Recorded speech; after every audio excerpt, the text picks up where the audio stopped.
Combien de vérités un sourire peut-il contenir? Combien de secrets peuvent se nicher dans les yeux d'un enfant que l'on a figé dans le temps? Une photographie n'est pas seulement une image, c'est un arrêt sur image, un instant volé à l'éternité qui pose plus de questions qu'il n'offre de réponses. Regardez attentivement celle-ci. Nous sommes en 1895. Le monde est au bord d'un nouveau siècle, bruissant d'inventions et de promesses. Et au milieu de tout cela, il y a ce garçon. Il est seul. Ses vêtements sont simples, peut-être un peu usés au coude, mais propres. Il ne tient rien. Il n'y a personne à côté de lui. Et pourtant, il sourit. Ce n'est pas un petit sourire timide, c'est un sourire large, presque lumineux, qui contraste violemment avec le vide qui l'entoure. Qui est-il? Nous l'appellerons Étienne. Et la question qui hante cette image depuis plus de 120 ans est la suivante. Où étaient ses parents? Les archives officielles, lorsqu'elles furent enfin retrouvées, racontaient une histoire simple et tragique. Parents inconnus, un enfant de l'assistance publique.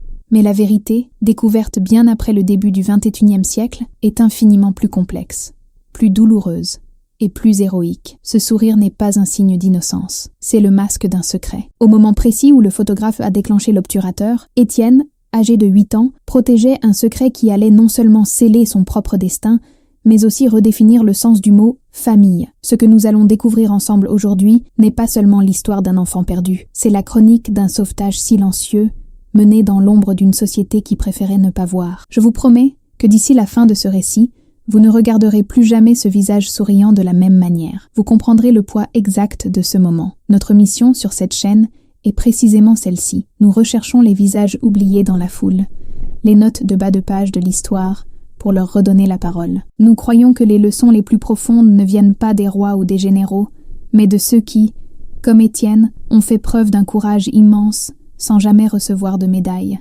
Si vous croyez aussi que chaque vie, même la plus humble, la plus invisible, porte en elle une histoire qui mérite d'être racontée, alors je vous invite à nous rejoindre. Votre abonnement et votre j'aime sur cette vidéo ne sont pas qu'un simple clic, c'est un acte de mémoire. C'est nous aider à garantir que ces récits ne soient plus jamais perdus. Pour comprendre le secret d'Étienne, il faut d'abord respirer l'air de Paris en 1895. Oubliez les cartes postales de la belle époque, les robes froufroutantes du Moulin Rouge ou l'éclat de l'exposition universelle. Pour des milliers de personnes, Paris était une machine impitoyable. Nous sommes dans le 19e arrondissement, près des Buttes-Chaumont, mais avant que le parc ne soit le lieu de promenade bourgeois que nous connaissons. C'est un quartier d'ouvriers, de chiffonniers, de blanchisseuses. L'air est lourd de la poussière des carrières de gypse et de la fumée de charbon des premières usines. Le son dominant n'est pas celui des orchestres, mais le martèlement des fers à cheval sur les pavés inégaux et les cris des marchands ambulants. C'est une ville de contrastes saisissants, une richesse ostentatoire qui côtoie une misère si profonde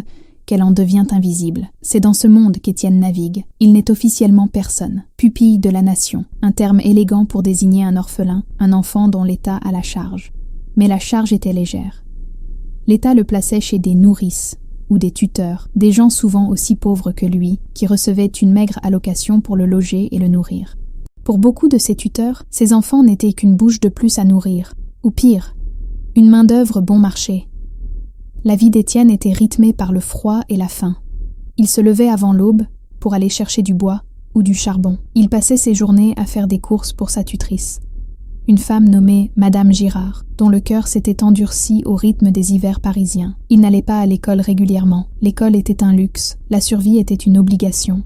Mais Étienne avait quelque chose que les autres enfants de sa condition n'avaient pas. Il avait une mémoire. Il se souvenait d'une main plus douce. Il se souvenait d'une chanson, un murmure, avant le grand silence de l'hospice. Il se souvenait de sa mère. Pas de son visage, non. C'était trop flou. Il se souvenait de son odeur, un mélange de lavande et de pain chaud. Et il se souvenait de son nom, Adèle. C'était son trésor, son encre dans un océan d'anonymat. L'administration disait « parents inconnus ». Mais Étienne savait qu'il n'était pas inconnu. Il était le fils d'Adèle. Cette certitude était sa seule armure. La photographie elle-même est un mystère. En 1895, se faire photographier n'était pas un acte anodin, surtout pour un enfant des rues.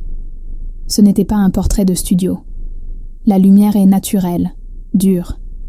Le fond est flou, peut-être un mur de pierre ou la toile d'un photographe ambulant.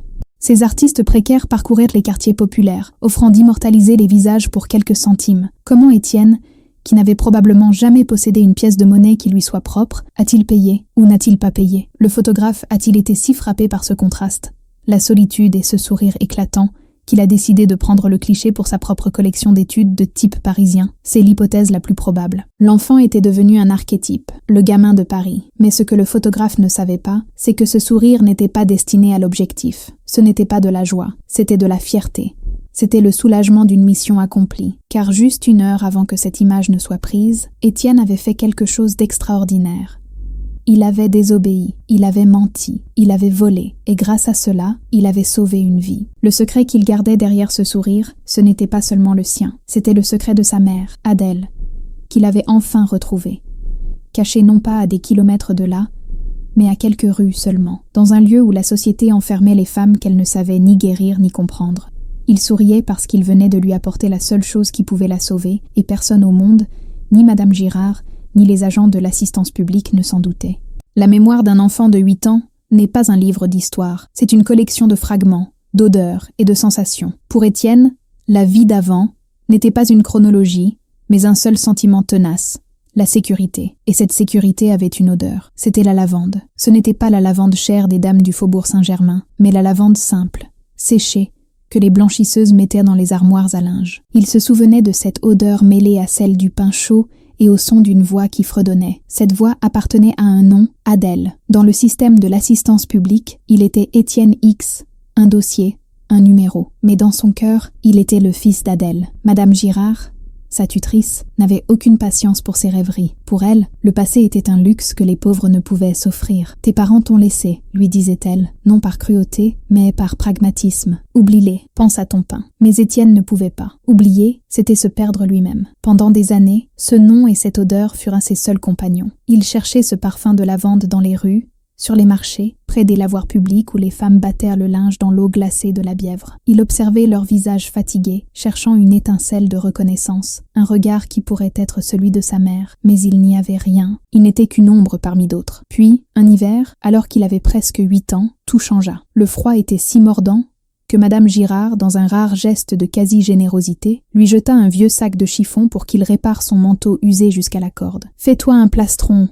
grogna-t-elle, « ou tu nous coûteras une pneumonie. » Étienne fouilla dans le sac. C'étaient des restes de tissu, des morceaux de vieilles robes, de tabliers, et au fond, il y avait un petit carré de toile de Jouy, bleue et blanche, délavée. Il le porta à son visage, lavande. Une vague si puissante de mémoire le submergea qu'il faillit en suffoquer. Ce n'était pas un souvenir, c'était une présence. Il palpa le tissu frénétiquement. Quelque chose de dur était cousu à l'intérieur. Ses doigts, engourdis par le froid, luttèrent contre les fils. Il tira, déchira. Un petit objet métallique tomba dans sa paume. Ce n'était pas une pièce de monnaie. C'était un jeton, un petit disque de laiton, usé par des milliers de manipulations. D'un côté, il y avait un numéro gravé, 217. De l'autre, 3 lettres et un symbole, LSP, surmontant une encre de marine stylisée. Il ne savait pas lire les mots, mais il comprenait les symboles. Une encre? Sa mère était-elle sur un bateau? LSP. Qu'est-ce que cela pouvait bien signifier? Il cacha le jeton sous sa chemise, contre sa peau.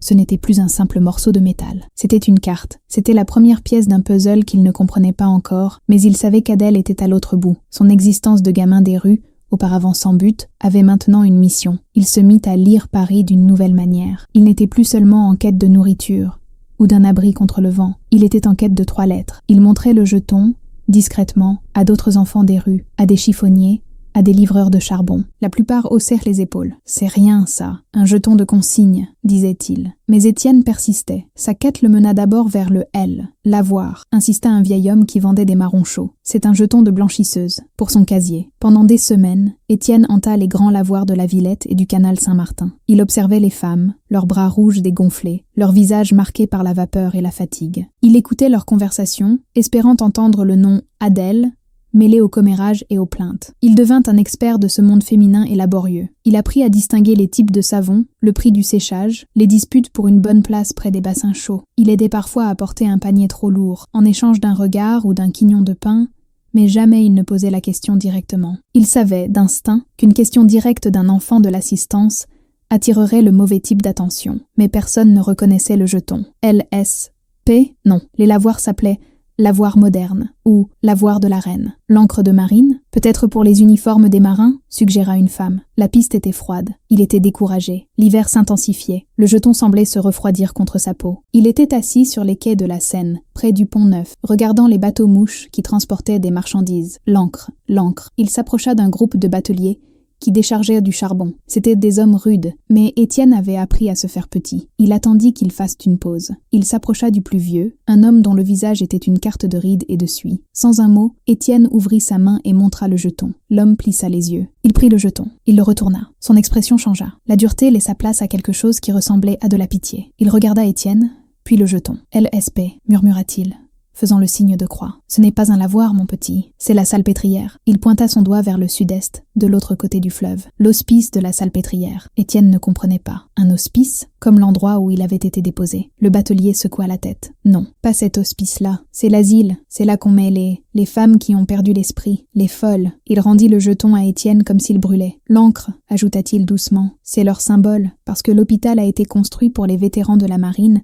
il y a très très longtemps. Maintenant, c'est autre chose. Le monde d'Étienne bascula. Sa mère, Adèle, celle qui sentait la lavande et le pain chaud. Une folle, c'était impossible. L'homme devait se tromper. Mais le sang dans ses veines s'était glacé. La salpêtrière. Le nom résonnait dans le Paris populaire comme un arrêt de mort. C'était la prison des femmes, l'endroit où l'on vous oubliait. C'était pire que la mort, parce que vous étiez encore en vie pour le savoir. Une rage froide, une détermination qu'il n'avait jamais ressentie, s'empara de lui. Il l'avait imprise. L'administration qui le logeait chez Madame Girard, le système qui l'avait étiqueté X, c'était eux qui l'avaient mise là-bas. Il serra le jeton dans son poing si fort que le métal s'enfonça dans sa chair. Il ne savait pas ce qu'il allait faire. Il ne savait pas comment un enfant de 8 ans pouvait défier une forteresse comme la salpêtrière. Mais il savait une chose, avec une certitude absolue. Il n'était pas le fils d'une folle. Il était le fils d'Adèle. Et il allait la retrouver. Il quitta le quai, ne sentant plus le froid. Il n'était plus un gamin perdu, il était un soldat. Il se dirigea vers le sud.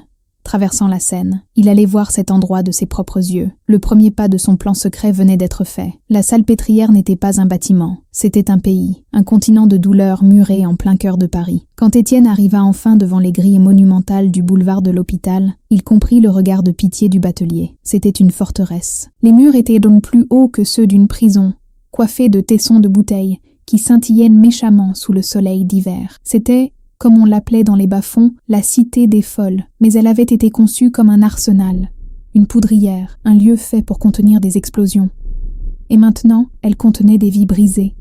Un enfant de 8 ans, seul, devant ce monstre de pierre, aurait dû être écrasé par le désespoir. Mais Étienne n'avait plus de place pour le désespoir. Il était rempli de cette rage froide, cette certitude qui ne venait pas de l'esprit, mais du sang. Sa mère était là-dedans. Le jeton 217 dans sa poche semblait peser une tonne. Il commença à marcher. Il longea le mur, tournant au coin de la rue, puis un autre. Des heures durant, il fit le tour de la citadelle. Il observait tout. Il vit les portes principales, gardées par des hommes en uniforme, des vétérans à la mine sévère qui ne laissaient au passé que les médecins dans leurs calèches et les dames de la haute société venues faire la charité ou assister aux célèbres leçons du mardi du docteur Charcot, où les patientes étaient exhibées comme des animaux de foire. Il vit les grilles par où entrèrent les fourgons de la police, amenant de nouvelles femmes, certaines hurlant, d'autres silencieuses, le regard vide.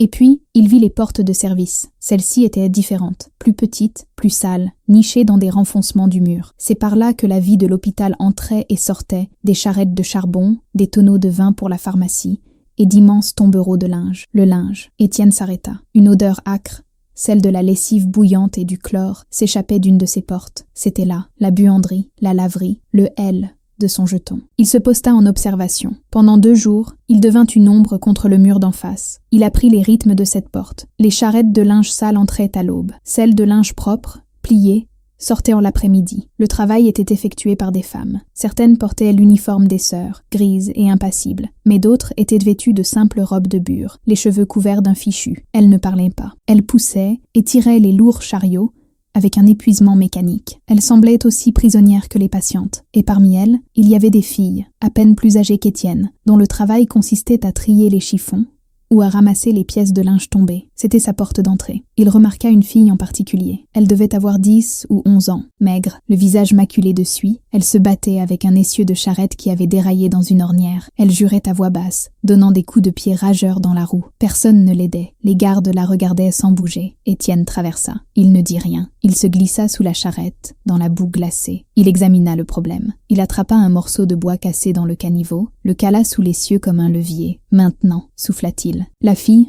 surprise, le regarda, puis comprit. Elle poussa de toutes ses forces. Étienne appuya sur le levier. Avec un grincement horrible, la roue sortit de l'ornière. Il rampa en arrière, couvert de boue. La fille le dévisagea, méfiante. « Merci », dit-elle d'une voix rauque. « Qu'est-ce que tu veux ? J'ai rien à te donner. » Étienne secoua la tête. Il montra les tas de sacs de linge. « Je suis fort », dit-il simplement. « Je peux aider. Pour un bout de pain. » La fille, qui s'appelait Marie, plissa les yeux. Un gamin de l'assistance. Elle les reconnaissait. « On n'embauche pas », dit-elle. « Surtout pas les garçons. Je ne veux pas être embauché, dit Étienne. Je veux juste aider.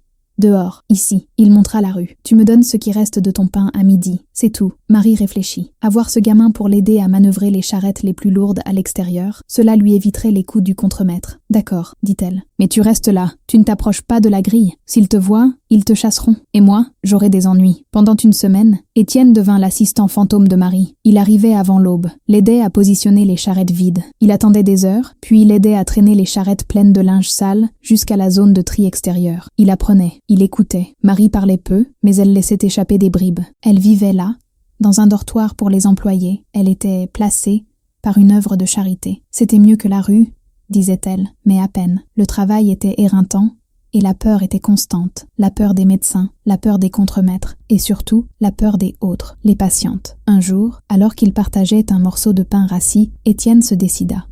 Il sortit le jeton de laiton de sa chemise. Il le tendit à Marie. Elle l'essuya sur son tablier. LSP 217. Elle le reconnut immédiatement. « C'est un jeton de casier, dit-elle. C'est à une des nôtres, une blanchisseuse. Adèle, dit Étienne, sa voix tremblant à peine. Elle s'appelle Adèle. » Marie le regarda fixement. Le visage de l'enfant était si intense qu'il lui fit peur. « Adèle, Adèle. »« Oui, dit-elle lentement. Je crois qu'il y a une Adèle. Pas dans notre équipe, celle de l'extérieur, dans la grande buanderie. Celle du dedans. » Le cœur d'Étienne manqua un battement. « Elle est comme toi ?» Marie secoua la tête. Son expression devint sombre. « Non, pas comme moi. Elle est une résidente. C'est comme ça qu'ils les appellent. » Elle baissa la voix, bien qu'il n'y ait personne pour les entendre à part les corbeaux. « C'est une ancienne patiente. Ils disent qu'elle est guérie, mais pas assez pour sortir. Alors elle travaille. Elle est payée en nourriture et en logement. Elle ne sort jamais. Prisonnière. » Le mot explosa dans l'esprit d'Étienne.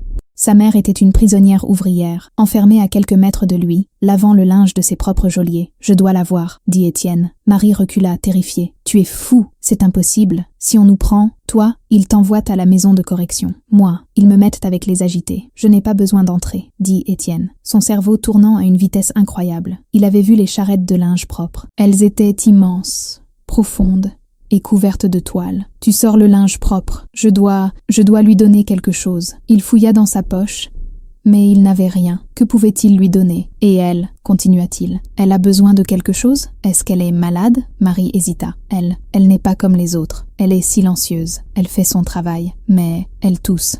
Tout le temps. La vapeur, le savon, ça vous ronge les poumons. Ils appellent ça la toux des blanchisseuses. Beaucoup meurent de ça. Une toux. Elle était malade. La panique commença à percer la rage d'Étienne. Il avait retrouvé sa mère, mais il l'avait retrouvée mourante. La toux des blanchisseuses, ce n'était pas un simple mot. C'était une sentence. Dans les taudis du 19e arrondissement, Étienne avait entendu cette toux. C'était un son caverneux, humide, qui commençait doucement et finissait par secouer des corps entiers, jusqu'à ce qu'il crache du sang dans un mouchoir gris. C'était la phtisie, la tuberculose, le mal qui rongeait les poumons de ceux qui travaillaient dans l'humidité et la vapeur, respirant les émanations de chlore et de lessive caustique.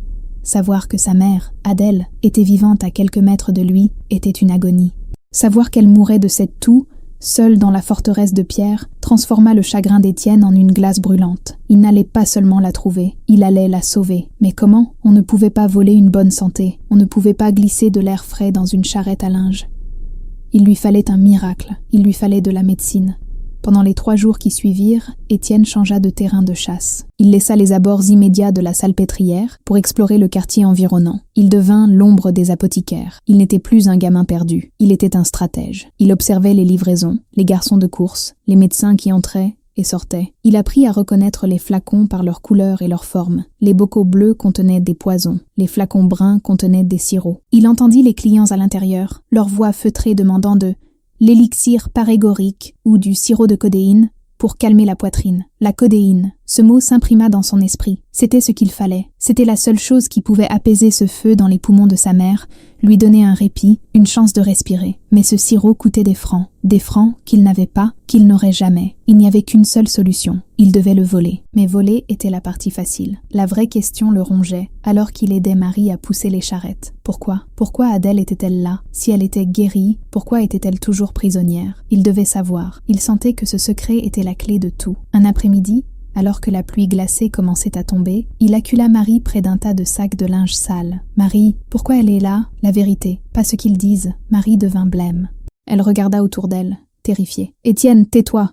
N'en parle jamais. Je dois savoir, » insista-t-il, sa voix basse, mais féroce. « Elle est ma mère. » Marie vit la détermination dans ses yeux. C'était le même regard qu'elle voyait parfois chez les patientes les plus âgées, celles qui se souvenaient du monde d'avant. Elle céda. On dit des choses, murmura-t-elle. Des rumeurs, dans la buanderie. Adèle, elle n'a jamais été folle, pas comme les autres. Elle se rapprocha, son souffle formant un nuage devant son visage. Elle était une communarde. Étienne ne comprit pas le mot. Quoi? De la Commune, en 71, il y a plus de 20 ans, quand le peuple a pris Paris. Marie parlait d'une histoire qu'elle ne comprenait qu'à moitié, une légende de fantôme. Ils ont dit qu'elle était une pétroleuse, une de ces femmes qui brûlaient les maisons des riches. Ils n'avaient pas de preuves pour la fusiller avec les autres. Alors, ils ont fait autre chose. Le mari d'une des familles, c'était un médecin puissant. Il a dit qu'elle était hystérique, qu'elle avait la folie révolutionnaire. Ils l'ont enfermée ici. C'est facile, tu sais. Une femme qui parle trop fort, qui ne baisse pas les yeux. En 1895, elle est hystérique. Si elle est pauvre, elle est folle. Le secret éclata dans l'esprit d'Étienne. Sa mère n'était pas folle. Elle était une ennemie de l'État. Elle n'avait pas été abandonnée, elle avait été enlevée. L'administration, le système, la salpêtrière, ce n'était pas de l'indifférence. C'était une punition. Il l'avait enterrée vivante. Et maintenant, le travail forcé de la buanderie terminait le travail que le peloton d'exécution n'avait pas pu faire. Cette révélation ne le brisa pas. Elle le forgea. Il n'était plus seulement le fils d'une malade. Il était le fils d'une combattante. Le lendemain, son plan était prêt. Il avait repéré sa cible. Une petite pharmacie sur le boulevard Saint-Marcel. Le propriétaire était vieux et un peu sourd. Le livreur, un homme âgé lui aussi, laissait sa carriole à bras sans surveillance pendant 1 minute ou 2, juste le temps de faire signer son registre à l'arrière de la boutique. Étienne attendit. Il était tapi dans l'ombre d'un porche. Le froid avait engourdi ses pieds, mais il ne sentait rien. Il vit la carriole arriver. Il vit le livreur descendre, prendre une caisse et disparaître à l'intérieur en laissant la porte entr'ouverte. C'était maintenant. Il n'y avait pas de pensée. Il n'y avait que du mouvement. Il glissa hors du porche, aussi silencieux qu'un chat. 1 pas, 2 pas. Il était derrière la carriole. Ses yeux scannèrent les caisses. Là, une boîte ouverte, des flacons bruns, étiquette rouge, sirop de codéine. Son cœur battait si fort qu'il pensait que le pharmacien allait l'entendre. Sa main, sale et gercée, se tendit. Il prit un flacon. Il était lourd, froid. Le verre était lisse. Il le glissa sous son manteau usé, contre sa poitrine. Il se retourna. Il ne courut pas. Il marcha, d'un pas rapide, mais régulier. Il se fondit dans le flux des passants, un gamin de plus rentrant d'une course. Il ne respira qu'une fois arrivé au coin de la rue. Il avait fait. Le vol était accompli. Il courut, cette fois, il vola jusqu'à la salpêtrière. Il trouva Marie qui s'apprêtait à prendre son service de l'après-midi. Il la tira à l'écart, derrière la guérite des gardes, hors de vue. Je l'ai. Il lui montra le flacon. Les yeux de Marie s'agrandirent d'horreur. « Mon Dieu, Étienne, tu as volé ça? C'est de la codéine. S'ils te prennent, c'est pour elle, la coupa-t-il. C'est pour Adèle. Numéro 217. Elle tousse. » Il lui tendit le flacon. C'était un transfert de destin. Marie regarda le flacon, puis le visage d'Étienne. Elle aussi était une prisonnière de ce système. Elle aussi était invisible. En cet instant, elle devait choisir la sécurité de sa misérable existence ou cet acte de rébellion insensé. Elle vit dans les yeux du garçon la même folie révolutionnaire qu'ils avaient en voulu écraser chez sa mère. Elle prit le flacon. Sa main tremblait. « Le dernier chariot de linge propre, » dit-elle, sa voix à peine un souffle. « Celui pour le pavillon des incurables. C'est là qu'ils mettent les phthisiques. » Elle cacha le flacon dans la poche profonde de son tablier. « Je le mettrai dans une tête d'oreiller. Je m'assurerai qu'elle l'ait. Le jeton.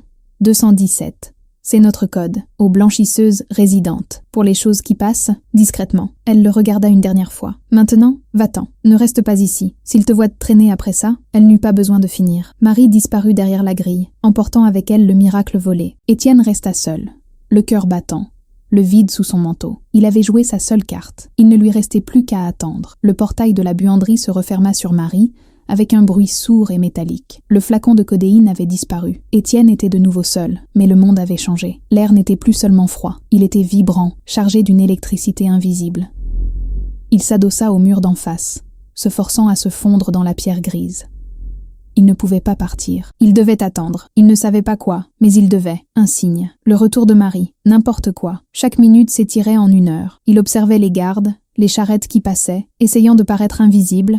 Un simple tas de chiffons dans un renfoncement de porte. Il imaginait le voyage du flacon. Il voyait Marie, la peur au ventre, glisser dans les couloirs puants de vapeur. Il la voyait naviguer dans le labyrinthe du pavillon des incurables, cet endroit où l'on ne guérissait pas, où l'on gérait seulement la faim. Il imaginait le son qu'il avait fui toute sa vie, la toux caverneuse d'un millier de poitrines brisées, l'orchestre de la phtisie. Il imaginait Marie trouvant le casier 217. Il imaginait ses mains glissant le flacon froid dans une pile de draps bleu propre, ou peut-être, avec un courage insensé, le tendant directement à cette femme silencieuse nommée Adèle. Il serra les poings, ses ongles s'enfonçant dans ses paumes. Était-elle en train de l'ouvrir? Savait-elle que cela venait de lui? Le simple fait de penser qu'il avait échoué, qu'elle pouvait être découverte, lui donnait la nausée. Le soleil d'hiver commençait à décliner, transformant le ciel de Paris en une aquarelle sale de gris et d'orange. La faim le rongeait, mais l'adrénaline était un repas plus puissant. Il avait fait quelque chose qu'aucun médecin, aucun garde, aucun fonctionnaire n'avait fait. Il avait reconnu sa mère. Il lui avait apporté un soulagement. Il était le fils d'une communarde, et il venait de mener sa propre bataille. Une vague de fierté pure, si intense qu'elle en était douloureuse, le submergea.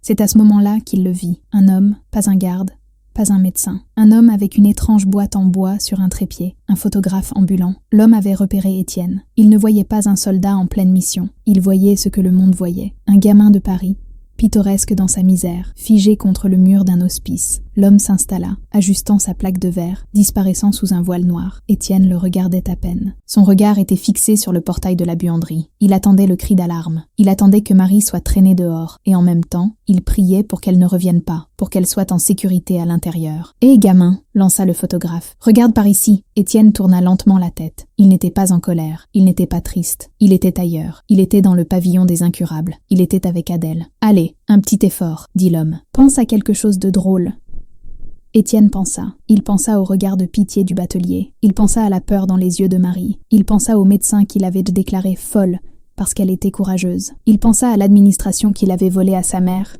et l'avait laissée chez Madame Girard. Et il pensa au flacon de sirop, un petit morceau de rébellion qui était en ce moment même entre ses mains. Il pensa « On ne vous a pas eu. Je suis là.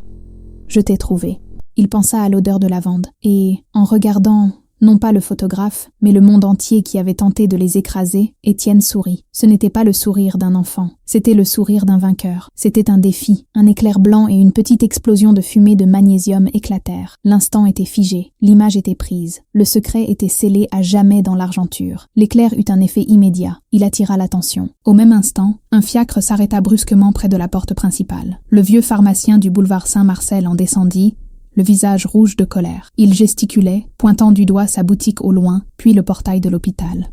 « Un vol !» criait-il au garde. « Un flacon de codéine. Un gamin des rues, je vous dis.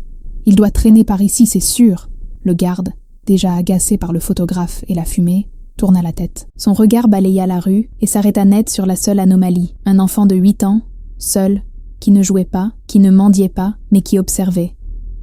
L'enfant qui était là depuis des jours. « Hé ! Toi !» aboya le garde en marchant vers lui. Étienne ne bougea pas.